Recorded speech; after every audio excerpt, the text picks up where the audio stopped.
apan di agriculture, syempre ti karigatan ni ket di agrugi. Tahan tayo amin nga amo no inya ba ti kasta ng agrugi, no inya ti kasta ng handle, no inya ti kasta ng manage. Iso nga ti maibagakkan ta kayo nga ikat asidegan tayo ngay dagijaytan makinam mo. Umasidag tayo dagijayta adati experiences nan. So ito pinakaadupay lang na livelihood tayo dito probinsya. So tulong-tulong lang ta. May sa tayo na tangag tinulong para na ito'y kakailian tayo mga farmers. So salamat lang na ito.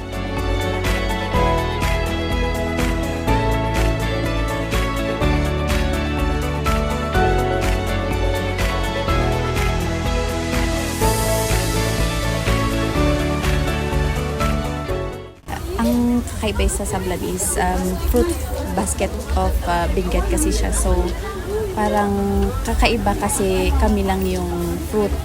May mga bentang fruit.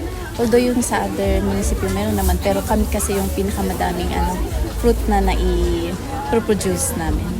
Laking tulong itong agritourism kasi parang yung mga farmers namin is nabebenta nila yung mga produce nilang mga prutas or yung mga products na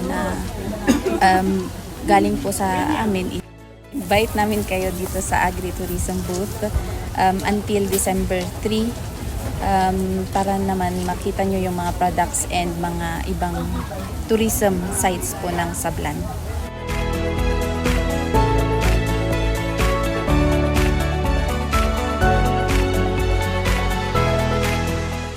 Mas nag-upgrade siya compared last year. Nakapunta rin po kayo noon. Every booth kasi pinapakita nila kung anong meron sa kanila. Ganun po.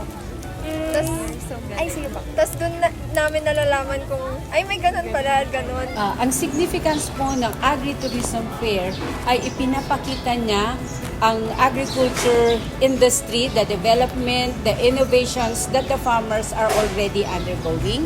At the same time po, it is showcasing the camaraderie, yung mga social interactions ng mga farmers and getting to know each other, yung mga silent features, yung mga innovations ng different municipalities po.